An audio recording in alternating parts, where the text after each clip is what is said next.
يا أيها الذين آمنوا اتقوا الله ولا تموتن إلا وأنتم مسلمون. Assalamu alaikum. Alhamdulillah, nous continuons notre cheminement vers les gens de la taqwa, notre cheminement dans cette voie de la pleine conscience de Dieu subhanahu wa ta'ala, en espérant que chacun d'entre nous pourra s'élever spirituellement, pourra prendre les gens de la taqwa comme modèle et pourra se transformer intérieurement dans nos cœurs et extérieurement dans nos actes, insha'Allah ta'ala. La caractéristique dont nous allons parler aujourd'hui, insha'Allah ta'ala, est encore une fois citée dans le début de Surat al-Baqarah. Ce passage où Allah nous donne un certain nombre de détails et d'attributs des gens de la taqwa. Une des choses qu'Allah subhanahu wa ta'ala nous dit dans ce passage, il dit الذين يؤمنون بما أنزل إليك وما أنزل من قبلك وبالآخرة هم يوقنون. Allah subhanahu wa ta'ala nous dit que les gens de la taqwa sont bil-akhirati hum yuqinun. Qu'est-ce que ça veut dire? Allah est en train de nous dire que les gens de la taqwa ont la certitude absolue en al-akhirah, dans l'au-delà, dans le paradis et dans l'enfer, dans le jugement, dans tous ces moments que nous ignorons parce que nous ne les avons pas vus, que nous croyons uniquement à travers la révélation du Coran et la révélation du prophète sallallahu alayhi wa sallam. Et donc Allah subhanahu wa ta'ala, en plus dans ce passage où il décrit les gens de la taqwa, il aurait pu dire وَبِالْآخِرَةِ هُمْ يُؤْمِنُونَ ou يُفَكِّرُونَ ou يَتَدَبَّرُونَ. Il aurait pu dire les gens de la taqwa, quand il s'agit de l'akhira, quand il s'agit de l'autre monde, de l'au-delà, eh bien, ils sont pensifs, ils méditent, ils y réfléchissent, ils y pensent de temps en temps, ils y croient, comme les restes des piliers de la croyance. Mais Allah ici a choisi un mot beaucoup plus fort pour décrire la manière d'être des muttaqoun en ce qui concerne l'au-delà. Il a dit وَبِالْآخِرَةِ هُمْ يُوقِنُونَ. Lorsqu'il s'agit de l'au-delà, ils en ont une certitude absolue. Yaqin, une certitude absolue. Donc ça veut dire quoi? Ça veut dire que les gens de la taqwa ont dans leur cœur une pleine conscience de l'existence du monde de l'au-delà. Et que les gens de la taqwa, du coup, eh bien, préparent l'au-delà. Parce que lorsque j'ai la certitude absolue du fait que je vais me retrouver devant Allah, du fait que je vais devoir répondre de mes actes, du fait que je vais avoir deux options, deux sorts possibles, deux fins possibles, soit le paradis, soit l'enfer. Lorsque j'ai la certitude absolue des bienfaits du paradis, de la joie que je peux obtenir au paradis, du bonheur éternel du paradis, de l'épanouissement du paradis, du fait de retrouver ma famille au paradis, du fait d'avoir tous les biens que je souhaite au paradis, du fait d'être proche d'Allah et d'avoir la vision d'Allah au paradis, du fait de rencontrer le prophète sallallahu alayhi wa sallam au paradis, du fait d'être sans aucun problème, sans souci, sans maladie, sans conflit, sans colère, sans mauvaises émotions, sans rage, sans aucune adversité qui reste de ce qu'il y a dans cette vie d'ici-bas au paradis. Bonheur éternel, sans fatigue, sans maladie, sans souci. Subhanallah. Lorsque j'ai la certitude absolue de ce que c'est que le paradis, et que j'ai la certitude absolue de ce que c'est que l'enfer, de son châtiment, de sa punition, de sa douleur, de ses regrets intenses, de ne pas avoir fait ce qu'il fallait dans cette vie pour ne pas me retrouver en enfer. Lorsque j'ai ce goût amer dans la bouche du regret que je pourrais avoir le jour du jugement, face à mes péchés, face à mes erreurs, face à mes défauts, face à mes manquements, face à toutes ces années que j'ai passées à ne rien faire ou à m'éloigner de Dieu, ou à faire l'inverse de ce qu'il me demandait de faire. Si j'ai conscience de tout ça, eh bien, ce que je vais faire naturellement, c'est de préparer ma vie future. Et c'est pour ça qu'Allah subhanahu wa ta'ala nous dit, toujours en parlant de la taqwa, il dit وَتَزَوَّدُوا فَإِنَّ خَيْرَ الزَّادِ التَّقْوَى. Az-zad, c'est ce qu'on met dans nos valises lorsqu'on part en voyage. Et Allah nous dit, lorsque vous faites vos valises pour l'akhirah, lorsque vous prenez un vol destination l'au-delà, que c'est réellement votre destination, que c'est réellement le lieu où vous voulez atterrir, que c'est réellement le lieu où vous voulez prendre vos vacances, que c'est réellement l'endroit où vous voulez aller, alors faites vos valises. Et de quoi est-ce que vous allez remplir vos valises? Il dit فَإِنَّ خَيْرَ الزَّادِ التَّقْوَى. La meilleure chose à emporter avec vous, c'est la taqwa. Subhanallah. Si vous avez décidé de prendre un voyage pour l'au-delà, un vol pour l'au-delà, alors mettez de la taqwa dans vos valises. Remplissez vos valises de taqwa. Remplissez vos valises de pleine conscience de Dieu. Remplissez vos cœurs de pleine conscience de Dieu, parce que c'est la seule chose qui vous servira dans ce voyage. C'est la seule chose qui vous servira dans l'avion. C'est la seule chose qui vous servira sur As-Sirat. As-Sirat. Nous devrons tous passer sur ce fil fin, en dessous duquel il y a l'enfer, et au bout duquel il y a le jugement. Mais c'est la destination, c'est le parcours obligatoire pour arriver au paradis. La seule chose qui vous sera utile dans vos bagages pour traverser ce fil, que certains traverseront comme l'éclair, que certains traverseront comme le tonnerre, à la vitesse de la lumière, à la vitesse du son, que certains traverseront à la vitesse du vent, que certains traverseront à la vitesse d'une voiture ou d'un cheval, que certains traverseront à la vitesse de « je marche ». Et certains traverseront en rampant. Et certains tomberont en enfer durant cette traversée. Qu'est-ce que je prends dans mes valises pour cette traversée? Je prends de la taqwa, de la pleine conscience de Dieu. Lorsque je sais que durant ce voyage, je vais me retrouver devant Allah, et que Allah dit dans Surat Al-Isra, اقرأ كتابك كفى بنفسك اليوم عليك حسيبا. اقرأ كتابك.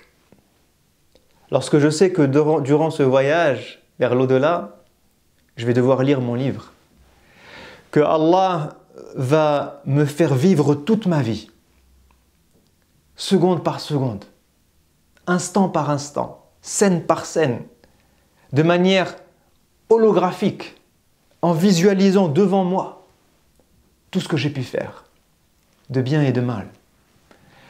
Et que lorsque je vais lire ce livre, Allah me dira « Ô mon serviteur, tel jour à telle heure tu as fait ça. Tel jour à telle heure tu as fait ça. Tel jour à telle heure tu as menti. Tel jour à telle heure tu as triché. Tel jour à telle heure tu ne t'es pas levé pour la prière du matin.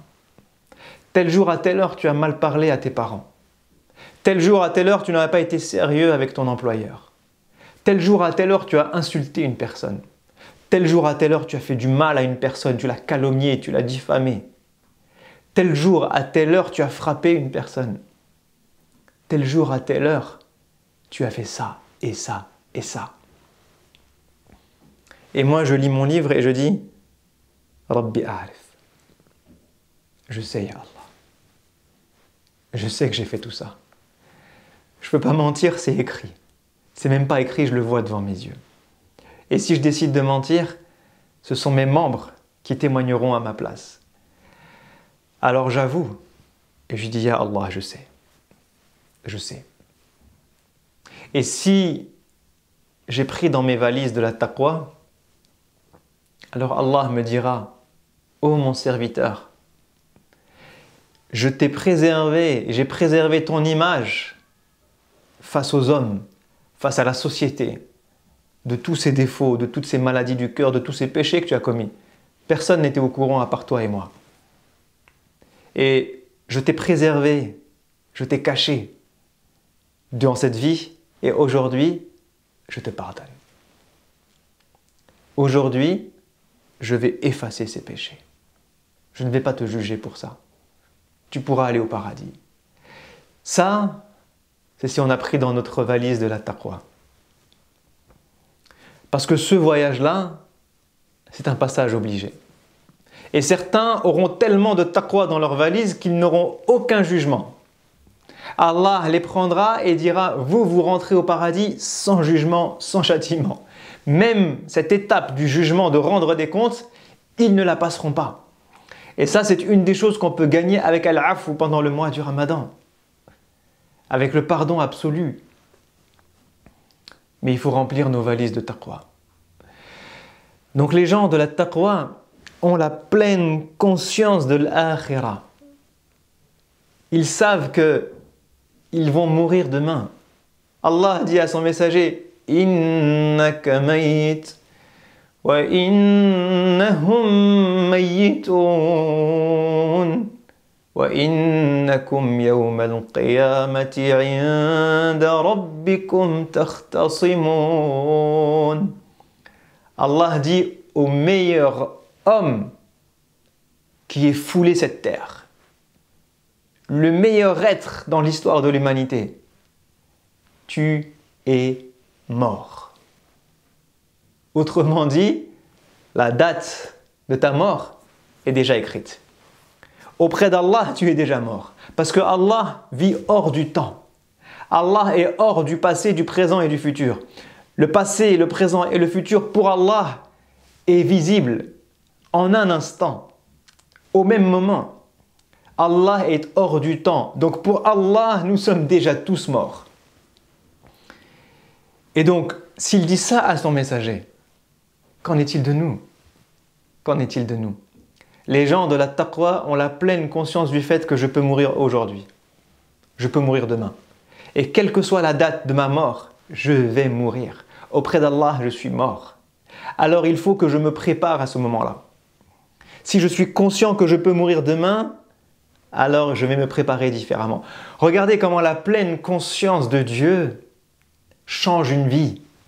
Si je suis pleinement conscient du fait que je peux mourir demain, ma journée ne va pas ressembler à celle de quelqu'un qui se dit « je vais mourir dans 1000 ans » ou quelqu'un qui a totalement oublié la mort, qui vit pour vivre, qui vit pour profiter de la vie. Celui qui sait qu'il va mourir prépare sa mort. Celui qui sait qu'il va devoir rendre des comptes fait attention à chaque parole qu'il dit, fait attention à chaque regard qu'il jette, fait attention à chaque acte qu'il accomplit avec ses mains, fait attention à chaque endroit où il va avec ses jambes. Celui qui sait qu'il va rendre des comptes fait attention à ce qu'il va faire. Celui qui sait que ses bonnes œuvres peuvent lui donner des niveaux élevés au paradis, eh bien va multiplier les bonnes œuvres. Celui qui a la pleine conscience du paradis va œuvrer pour se rapprocher le plus possible de Al-Firdaus, le niveau le plus haut du paradis. Ce niveau-là, qui a comme toit Arshur Rahman. Al-Firdaus a comme plafond le trône d'Allah subhanahu wa ta'ala. Donc je lève les yeux dans le Firdaus et je vois Allah. Celui qui a la pleine conscience de ça œuvre chaque seconde de sa vie pour se rapprocher de Dieu et pour faire des bonnes choses.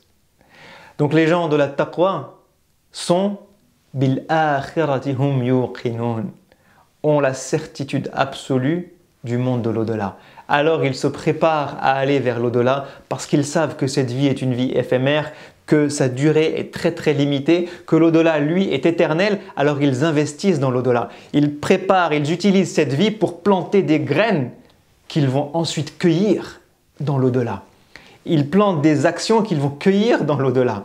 Ils font des sadaqat qu'ils vont cueillir dans l'au-delà. Ils font des bonnes œuvres dont les répercussions vont durer, durer et durer, et eux vont récolter tout ça dans l'au-delà.